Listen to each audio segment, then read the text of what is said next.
নমস্কার, Rishibani institute of বৈদিক অ্যাস্ট্রোলজির podcast today with ঋষিবাণীতে আপনাদের স্বাগত জানাচ্ছি। আমি আচার্য সোনালী শাস্ত্রী। আমরা আমাদের পডকাস্টকে পেয়েছি বিখ্যাত জ্যোতিষ তথা তান্ত্রিক আচার্য শ্রী সৌমেনবাবুকে।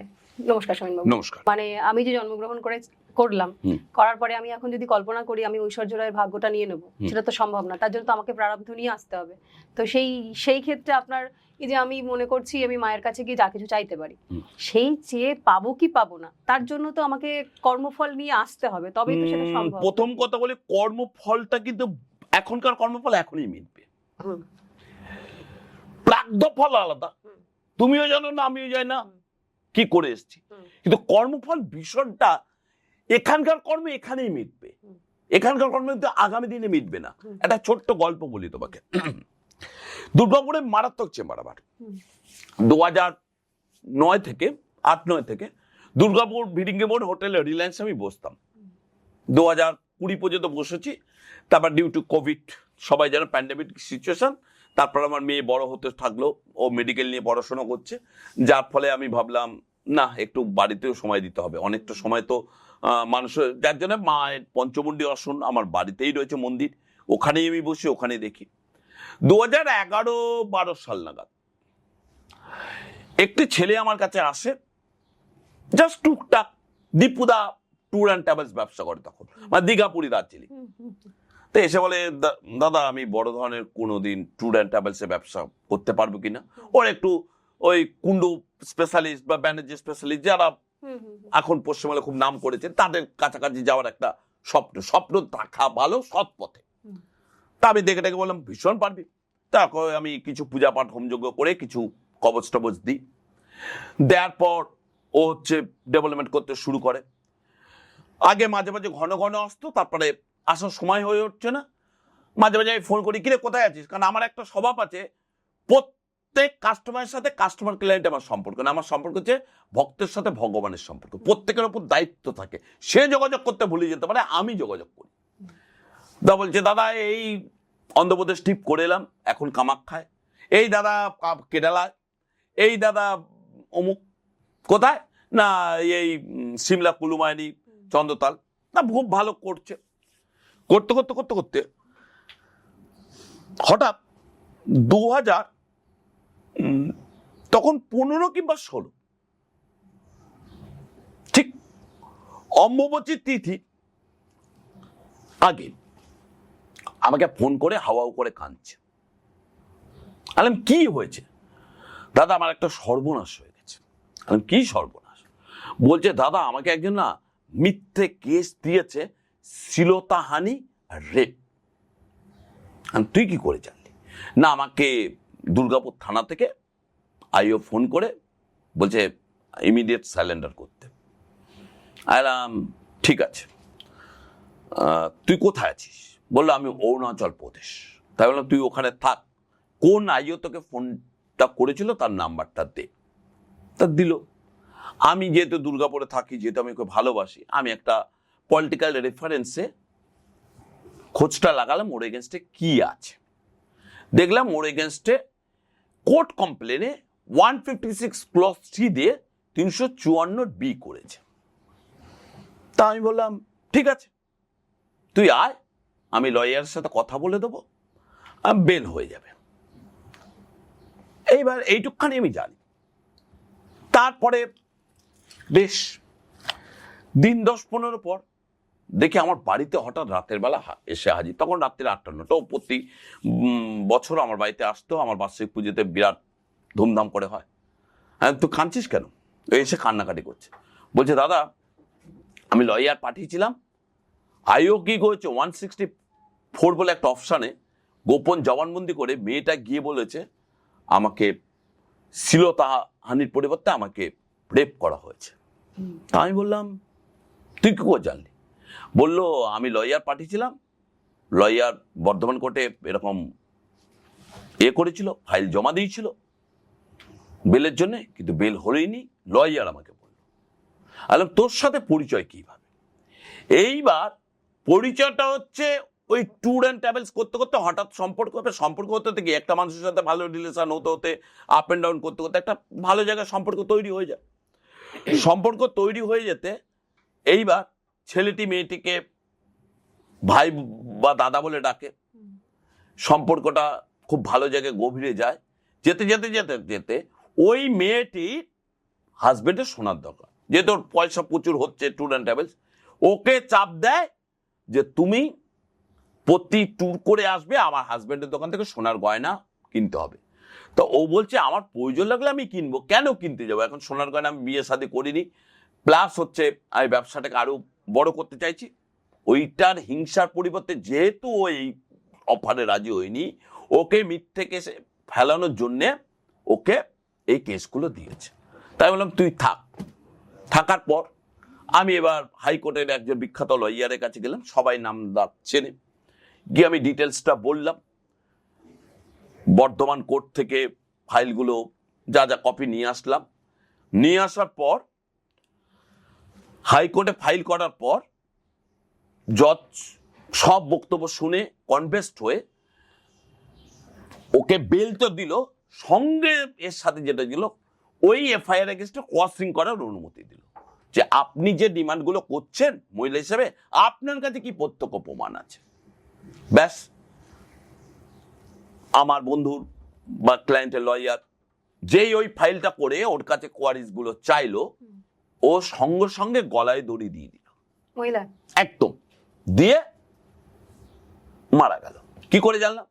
হঠাৎ আমাকে ফোন করছে 2018 সাল, এটা 2015 সালতে কেসটা হচ্ছে, শতত জামিন পেয়েছে, 6-7 মাস ওর ব্যবসাটা তো লাটতে তুলে দিয়েছিল, বিভিন্নভাবে ঘুরিয়েছে, এমনকি ওই মহিলা সব জায়গায় বলে পেয়েছে ও জামিন পায় কিভাবে দেখবো, কারণ ও হচ্ছে 156 ক্লজ 3 কোর্টে গিয়ে বলছে আমাকে শ্লীলতাহানি করেছে, আবার ম্যাজিস্ট্রেটের কাছে বলছে আমি রেপ হয়েছি। তাহলে দুটো কথার মধ্যে সম্পূর্ণ আমি, হাইকোর্ট বেল দিয়ে দিল।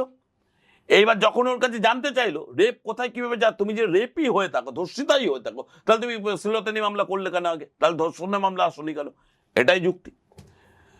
এইবার 2018 সালে হঠাৎ আমার দিনটা মনে আছে, অক্ষয় তৃতীয়ার দিন সন্ধেবেলায় আমি বাজারে বেরোবো, পুজোর বাজার টাজার করতে, স্নান করতে ঢুকেছি বাথরুমে, তা আমাকে আমার স্ত্রী বলছে, নামই বলে দিই, ওর নাম হচ্ছে শরৎ, শরৎ দুর্গাপুর থেকে ফোন করছে।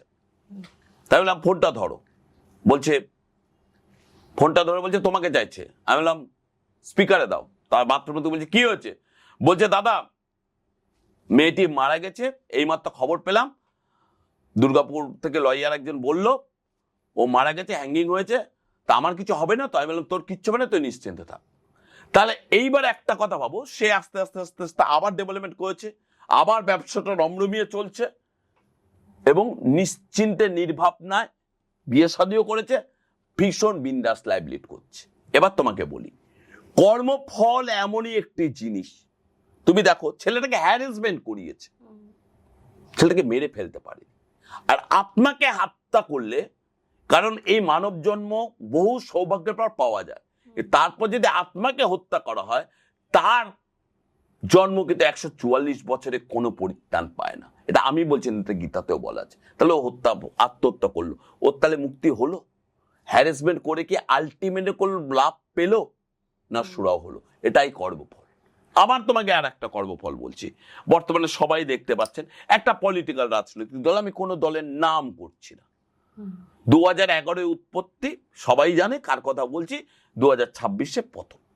এই 15টি বছরে আজকে তুমি দেখো যেসব নেতারা অসৎ পথে মানুষকে ঠকিয়ে ইনকাম করেছে, তার আজকে কোথায়? আজকে তুমি আমি রাতের বেলায় ডাল ভাত খাই আর নুন ভাত খাই, নিশ্চিন্তে রাতের ঘুমটা বাড়িতেই হয়, নিজের সন্তান মা বাবা মার সাথেই হয়, ঘুম থেকে উঠে বন্ধুদের সাথে আড্ডা হয়, নিজের কর্মক্ষেত্রে যাওয়া হয়, চায়ের দোকানে গিয়ে চাটা খাওয়া হয়, কেউ তোমার দিকে আঙুল তুলতে পারে না। ওদের কোথায়? তাহলে কর্মফল তুমি বলছো, কর্মফল ইহ কর্ম, অসৎ কর্ম ইহ জগতেই ফলাফল।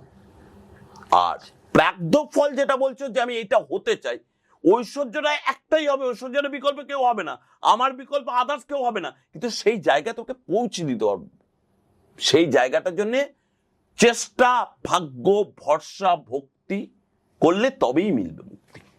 আচ্ছা, বেশ। তো এই সামনেই তো কয়েকদিনের মধ্যে, কিছুদিন মানে 1 মাস মতন মনে হয় আর বাকি আছে এই কাছাকাছি অম্বুবাচীর টাইম। তো অম্বুবাচীর সময় তো মন্দির বন্ধ থাকে, একদম। তো সেই ক্ষেত্রে সেখানে গিয়ে মানুষজন কিভাবে পুজো পাঠ দেখো, করবে? প্রথম কথা বলি, মন্দিরে কোনো পূজা পাঠ হয় না। আচ্ছা, সেটাই জানার ছিল। মন্দিরে পুজো পাঠ হয় না, পূজা পাঠটা হয় এই কামাখ্যা জায়গাটা খুব গুপ্ত রহস্যময় জায়গা। তুমি দেখবে কামাখ্যায় প্রত্যেক মন্দির কিন্তু শিলা আছে, কোনো মূর্তির পুজো নেই। খেয়াল করেছো? একদম। সে বগলা মন্দির যাও, তুমি তারামান মন্দির যাও, যে দশমা বিদ্যা মন্দির, অর্থাৎ ওখানে যে কোনো গুপ্ত পাহাড়ে গুপ্ত সাধনার জায়গা, মা তো শিলারূপেই থাকে। এই যে শিব শিলা, নারায়ণ শিলা, সবই তো শিলারূপ। এই শিলার মধ্যেই ওই স্বয়ং ঠাকুর রামকৃষ্ণ বলছিল, কোন নুড়িতে নারায়ণ আছে কে বলতে পারে? তা ওর মধ্যে প্রাণ আছে, সেই প্রাণকে প্রতিষ্ঠা করতে গেলে গুপ্ত জায়গায় যেতে হবে। মন্দির কিন্তু সেই সময় মা বসুমতী, ঋতুমতী থাকে, এবং সে সম্পূর্ণভাবে বিভিন্ন পাহাড়ে বিরাজ করে থাকে। অর্থাৎ উত্তর পূর্বে নীলাচল পাহাড় খুব রহস্যময় ঘেরা। অনেকে জানে, অনেকে জানে না। যারা জানে না তারা মন্দিরের চরপাশে পড়ে থাকে, আর যারা জানে তারা গুপ্ত জায়গায় গিয়ে সাধনা করে সকল ভক্তের মনোবাঞ্ছনা মনোকামনা পূর্ণ করে। তাহলে এখানে এই যারা অম্বুবাচী থেকে পুজো পাঠ করতে চায় বা তাদের মনের ইচ্ছে পূরণ করতে চায়, সেক্ষেত্রে তারা কিভাবে যাবে? মানে আমার না, কিভাবে যাবে বলতে যাওয়ার কথা নয়, যাওয়ার না, তাদের আসতে হবে যে কোনো ভালো তান্ত্রিক জ্যোতিষের কাছে। তাদের যা যা সমস্যা সেগুলো দেখতে হবে, তাদের এবার যা ধারণ পদ্ধতি বিধি রয়েছে সেগুলো দেখে সঠিক প্রতিকার করলে তবেই সেখান থেকে রিলিফ পাবে। আচ্ছা, মানে এই আবার প্রতিকারের কথায় চলে এলাম। এখানে অনেকেরই প্রশ্ন থাকে, যারা জ্যোতিষ বিশ্বাসী, জ্যোতিষের কাছে যান, প্রতিকার, তো প্রতিকার কি সঠিকভাবে একটা প্রতিকার করলে তার কি ফলাফল পাওয়া সম্ভব? দেখো, সঠিক বিচার যদি হয় জ্যোতিষ মতে, অবশ্যই তার ফলাফল পাওয়া সম্ভব। কেন সম্ভব না? তুমি যদি সঠিক পড়াশোনা করে ভালো পরীক্ষা দাও, যতই কঠিন প্রশ্নপত্র, সিলেবাসের বাইরে কি প্রশ্ন আসবে? না, ঠিক। তাহলে আচ্ছা, এটা তো গেল। আর একটা বিষয় আপনার সঙ্গে একটু আলোচনা করি। আর কিছু মাস পরে শনি মহারাজ ট্রানজিট করবেন, মেষ রাশিতে আসবেন। তো এই যে আবার ট্রানজিটের ফলে আবার গিয়ে বৃষ রাশি, মেষ রাশি, এবং যারা মিনে ছিল তাদের তো রইলই, মিনটা ছেড়ে যাবে মানুষদের, এদের তো এই সমস্ত রাশির মানুষজনদের শনি সাড়ে সাথী আবার শুরু হয়ে যাবে। এই শনি সাড়ে সাথী নিয়ে তো মানুষের মধ্যে প্রচুর ভয়, ভীতি, ভ্রান্ত ধারণা, খানিকটা আমরা প্রচারের মাধ্যমে চেষ্টা করছি সেই ভ্রান্তিটাকে কাটানোর। তো আপনার কাছে এই নিয়ে বলার মতন কি আছে? মানে শনি সাড়ে সাথী, প্রথম কথা বলি, আজকে একটা মানুষ যখন জন্মায়, জন্মপর তারপর তার একটা কুণ্ডলী নিয়ে জন্মায়, সঙ্গে হরোস্কোপের বিভিন্ন গ্রহ চক্র প্ল্যানেটের পজিশন থাকে, সঙ্গে পামিস্টের একটা পজিশন থাকে। শনিকে নিয়ে ব্যবসা করার চিন্তা ভাবনা, শনিকে ভয় ধারণার চিন্তা ভাবনা হচ্ছে খুব সহজ মানুষকে ভয় দেখানো। কারা করা? যারা খুব সহজে মানুষকে ভয় দেখিয়ে ইনকাম করতে যায়। কোন প্ল্যানেট কিন্তু ভয়ের কারকতা নয়। শনি কেন ভয়ের কারকতা হবে? শনি তো কর্ম ফল দাতা, প্রথম প্ল্যানেট। দ্বিতীয়, শনি সাড়ে সাথে চলে না এমন কোন ব্যক্তি দেখাতে পারবে?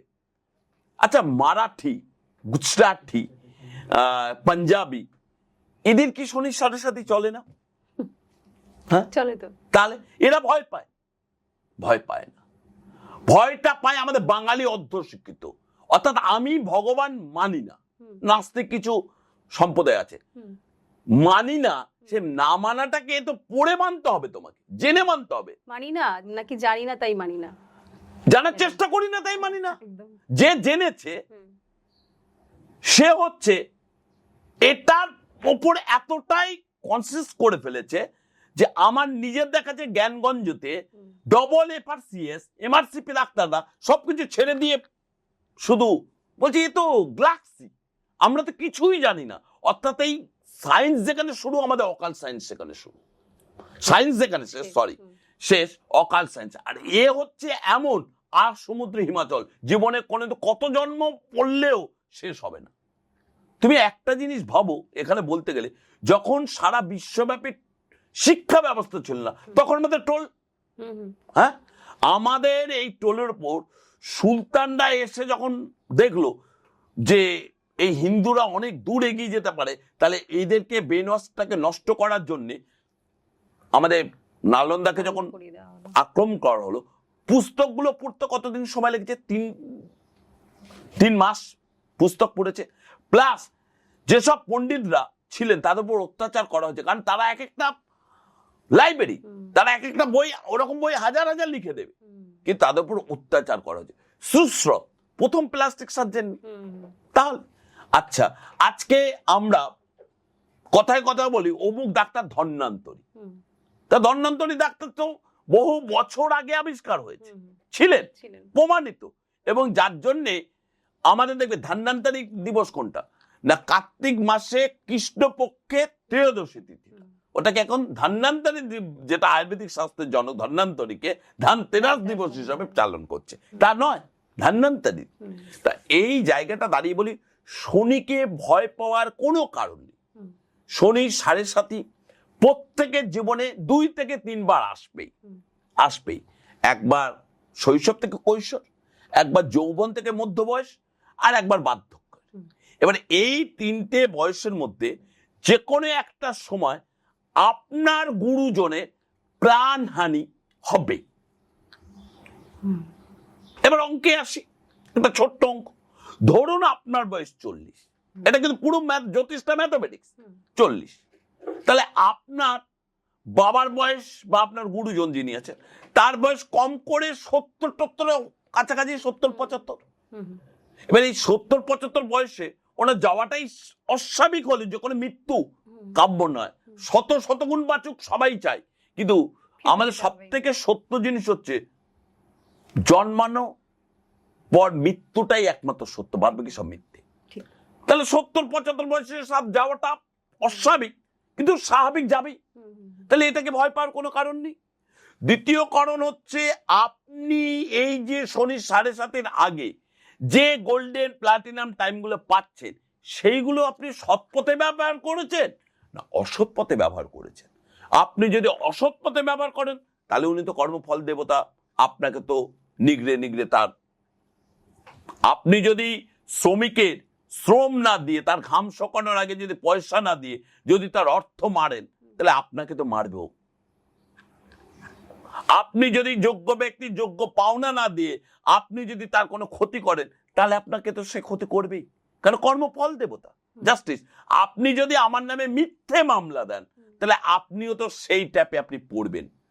কারণ ভুলে যাবেন না, হযরত মুহাম্মদ যখন ইসলাম ধর্ম প্রচার করছিলেন, তখন কিছু শয়তান হযরত মুহাম্মদকে মারার জন্য বড় গর্ত করে দাওয়াত বা নিমন্ত্রণ করে এসেছিল যে আপনি আমার বাড়িতে রাতে খাবেন, আর ওই গর্তের উপর খেজুরের পাতা বিছিয়ে দিয়েছিল। এবার হযরত মুহাম্মদ আসছে না দেখে ওই শয়তানদের খুব আগ্রহ বেড়ে গেল, ওরা ছুটে হযরত মুহাম্মদকে ডাকতে গিয়ে ওই গর্তের মধ্যে পড়ে গেল। মক্কায় যত, মদিনায় যত দড়ি ছিল নিয়ে আসলো, কোনো দড়ি থেকে তুলতে পারলো না ওই শয়তানদের। হযরত মুহাম্মদ এলেন, হাত দুটো বাড়ালেন, শয়তান উঠে গেল। তাই আপনার কর্ম যদি প্রিভিয়াস ঠিক থাকে, সৎ থাকে, তাহলে আপনি ভয় পাচ্ছেন কেন? আর শনি থাকে কোথায়? নাড়বে, কোমরে ব্যথা, হাঁটুর ব্যথা, মাঝে ব্যথা হবে, তার জন্য ফ্রি হ্যান্ড এক্সারসাইজ করতে হবে। আর কি করতে হবে?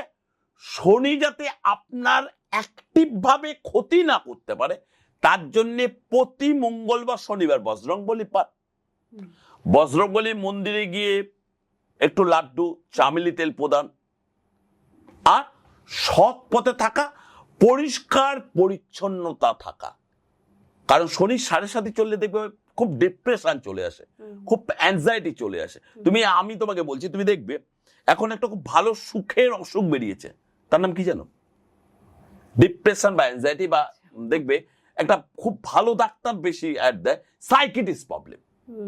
এককালেও ছিল, সাইকিয়াট্রিস্ট প্রবলেমটা সুখের অসুখ হয়েছে, ডিপ্রেশন, অ্যাংজাইটি। আমি সেদিন একটা রিসার্চ করে পড়ছিলাম, আমাদের ভারতবর্ষের সব থেকে বেশি যে দুটো ওষুধ বিক্রি হয়, সেটা হচ্ছে, একটা হচ্ছে ঘুমের ওষুধ, আর একটা হচ্ছে গ্যাসের ওষুধ, ঘুম না হলে গ্যাস হবে, ডাইজেস্টিক্যালি প্রবলেম আসবে, দুটো একের সাথে অপারেটের পরিপূরক। এটার পেছনের কারণ হচ্ছে বিলাসিতা আর ভোগ। ত্যাগের পরিমাণ কমে গেছে। ত্যাগ করতে শিখুন, দান করতে শিখুন। শনিকে ভয় পাওয়ার কোনো কারণ নেই। শনি সে নিচস্থ হবে, আরে একদিন না একদিন সে যেমন নিচস্থ হবে, একদিন না একদিন সে উচ্চস্থ হবে। তাহলে ভয় পাওয়ার কি আছে? ভয় না পেয়ে ভালো জ্যোতিষের কাছে যান, ভালো পরামর্শ নেন। আর ঘরে বসে যে টোটকা, এখন থেকে হনুমান চল্লিশা পড়ুন, ডেলি পড়ুন, বজরংবলীর মন্দিরে পূজা পাঠ দেন, লাড্ডু প্রদান করুন, চামলি তেল দান করুন, আর সৎ কথা বলার চেষ্টা করুন, সৎ পথে থাকার চেষ্টা করুন। যতটা পারবেন ততটা সৎ হওয়ার চেষ্টা করুন, আর পরিষ্কার পরিচ্ছন্ন থাকুন। গায়ে সুগন্ধি পারফিউম ব্যবহার করুন, প্রতি সপ্তাহে 2 বার করে চুল দাড়ি শেপ রাখুন, চুল দাড়ি কাটুন, শ্যাম্পু করুন, ব্যাস, আর কিছু না। শনিকে নিয়ে এত ভয় পাওয়ার কোনো কারণ নেই।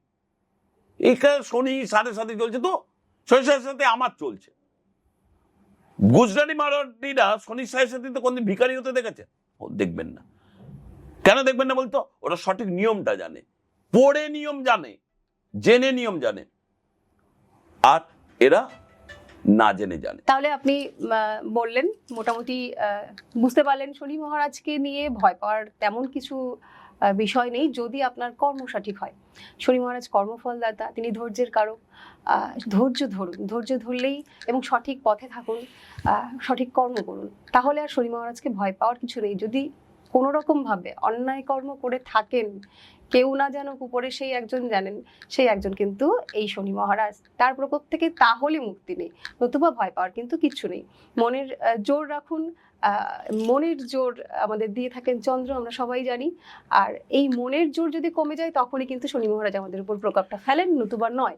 আচ্ছা, এই মনের এই জায়গাটা দাঁড়িয়ে বলি একটা কথা, মনের জোর রাখতে গেলে চন্দ্রের কথা বললে ভীষণ ভালো।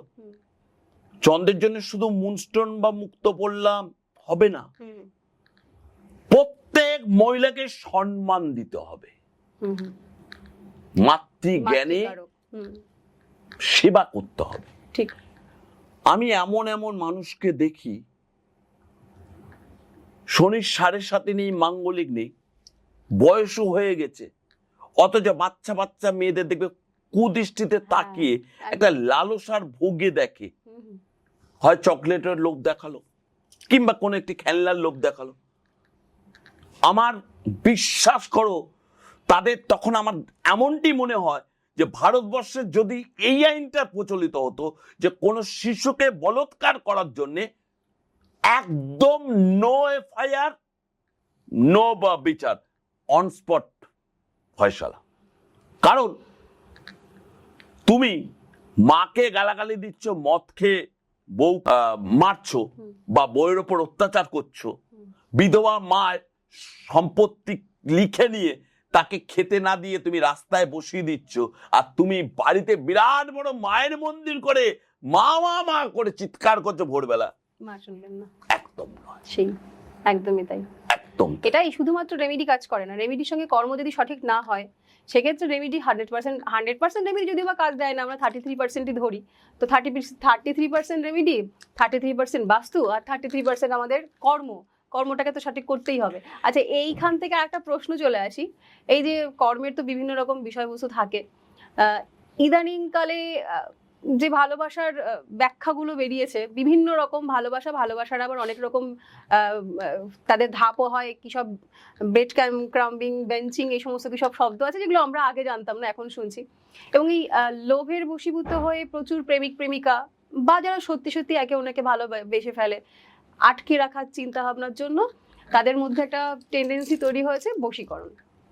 তো এই যে বশীকরণ, সেটা যে কেউ যে কোনো প্রতি মানে করতে পারেন বা করার চেষ্টা করেন, তো বশীকরণটা সম্পর্কে আপনি কি বলবেন? দেখো, প্রথম কথা বলি, এই বশীকরণের ফাঁদে পড়ে এই বর্তমান যুগের ছেলে মেয়েরা অনেক হাজার হাজার লাখ লাখ টাকা খুইয়ে ফেলছে।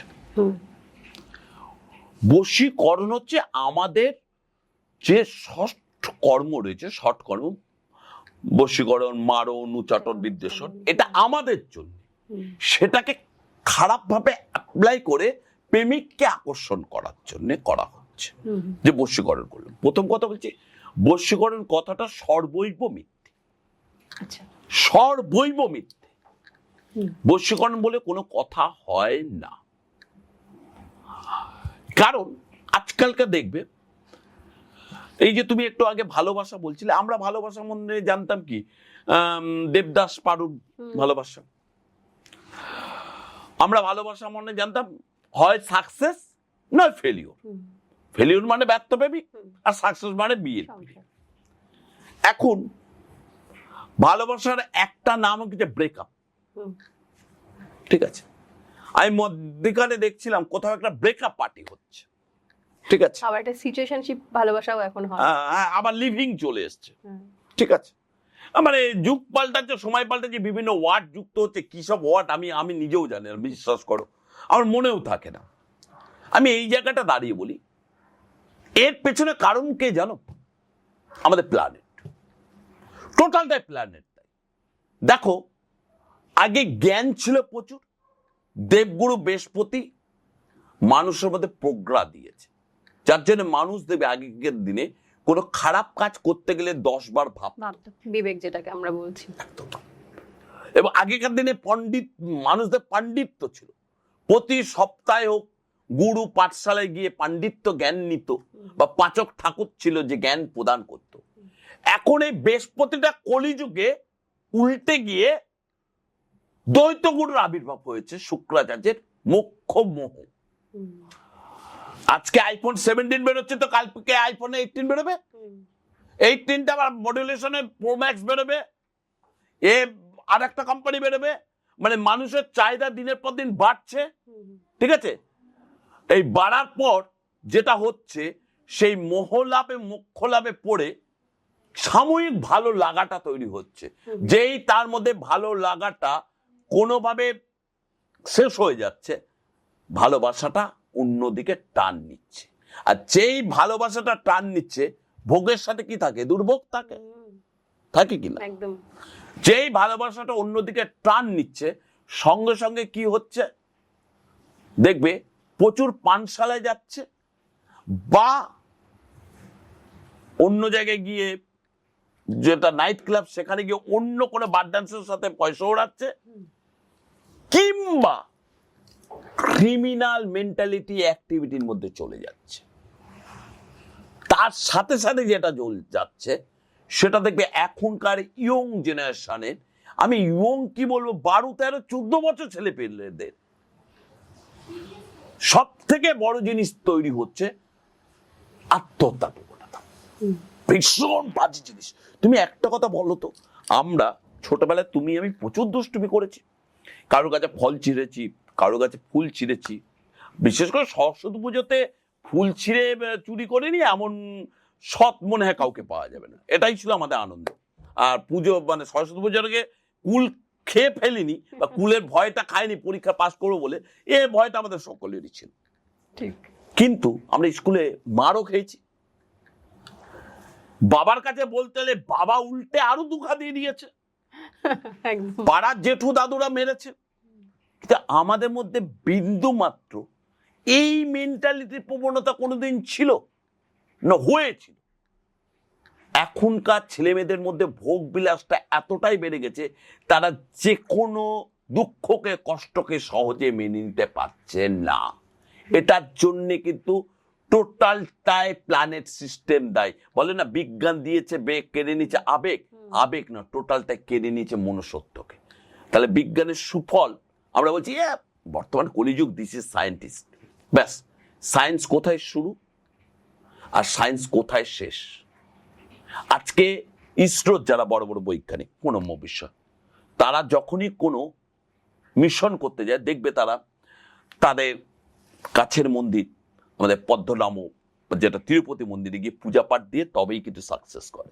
তাহলে বড় বড় সায়েন্টিস্ট তারা, এক একটা লাইব্রেরি, তারাও ঈশ্বরকে মানছে একটা জায়গায় দেখেছে বলে। আর মারে না কারা? অর্ধ শিক্ষিতরা। এরা না জেনে মানছে, কিন্তু জেনে মানছে না। ঠিক আছে, না জেনে মানছে। তাই বেদকে সঠিকভাবে যারা অনুধাবন করতে পারবে, তারা ঈশ্বর, জ্যোতিষ, প্রাণ ভক্তি চলে আসবে। তাই আমি আপনাদের একটা কথা বলবো, ভালো যে কোনো জ্যোতিষের কাছে যান। আপনার ছেলের বড় হয়ে ডাক্তার হবে না ইঞ্জিনিয়ার হবে, সেটা তো কম্পিটিশন মার্কেট, সেটা তো পড়ে আছে। তার আগে আপনার ছেলে আয়ু কতটা আছে, আপনার ছেলে এই হ্যাবিট থেকে বেরোতে পারবে কিনা, আগে সেগুলো থেকে বেরোনোর জন্য আগে ভালো জ্যোতিষের কাউন্সিলিং নেন, কেরিয়ারের কাউন্সিলিং নেন। কারণ মনে রাখবেন, এই মোবাইল অ্যাটেক এমন অ্যাটেক, সব নেশা থেকে তুমি বের করতে পারবে, এই নেশা থেকে বের করতে পারবে না। এই নেশার জন্য দেখো, মানে খুব বলতে নেই, বাজে লেগে কোনো কর্মকে আমি ছোট করছি না, মাঝে দেখবে ভালো ভালো ঘরের রয়্যাল ফ্যামিলির স্ত্রীরা অনেক সময় দেখবে বাড়ির হয়তো রাত, মানে যেটাকে বলা হয় ওই রাজমিস্ত্রি, মানে আমি যদিও লেবারকে আমি কাউকে অসম্মান করছি না, জাস্ট বলছি, যারা কর্ম শ্রমজীবী তাদের সাথে পালিয়ে যাচ্ছে, কি না স্বামী সময় দিতে পারছেন, ওটা কিন্তু অজুহাত, অ্যাটেনশন এটা। তাই বশীকরণ বলে কোনো ফাঁদে পা দেবেন না। যেটা ভেঙে যাচ্ছে, কেন ভাঙছে সেটার কারণটাকে খুঁজুন, কারণ খুঁজে সে আসবে কিনা। যদি আসার হয়, আপনার প্ল্যানেট যদি স্ট্রং থাকে তবেই আসবে। যদি আপনার প্ল্যানেট দুর্বল থাকে বা আপনার হরোস্কোপে যদি দেখা যায় আপনার এই ধোঁকা আছে, তাহলে বশীকরণ করে আদৌতে কিছু হবে না, টাকা জলে যাবে। যদি তাই হতো ভক্তরা, আমি আবার বলছি, ম্যাডাম আপনিও জ্যোতিষী একজন, বলুন তো, দীর্ঘ 6-7 বছর ধরে বর্তমান যিনি আমাদের পশ্চিমবাংলার মুখ্যমন্ত্রী, তার এত স্ট্রাগলের প্রয়োজন থাকতো? সে তো কোনো ভালো জ্যোতিষস্থান থেকে দেখতো, এই মমতাকে মেরে দাও, সারা পশ্চিমবঙ্গ আমার জানে ইভিএমে দেয়। তাহলে এত প্রচার, এত আলোচনা, এত ডিবেটের প্রয়োজন ছিল? আচ্ছা, মমতা বন্দ্যোপাধ্যায় যদি মনে করেন তো যে আমি সারা বছর এই যতদিন থাকবো আজীবন আমি চেয়ারটায় বসে থাকবো মুখ্যমন্ত্রী হিসেবে, তিনি তো কোনো জ্যোতিষকে দিয়ে বশীকরণ করে নিতে পারতেন পশ্চিমবঙ্গের মানুষকে? সম্ভব হয় না। বশীকরণটা হচ্ছে তান্ত্রিক জ্যোতিষ পূজা পাঠের জন্য, সেটাকে মিসইউজ করছে। আর এই মিসইউজের পথে পা বাড়াবেন না। তাতে কি হচ্ছে, লাস্টে বলছেন জ্যোতিষটা মিথ্যে, ক্যালকুলেশন মিথ্যে, ফেক, টোটালটাই ফলস, আপনার ডিসিশনটাই মিথ্যে।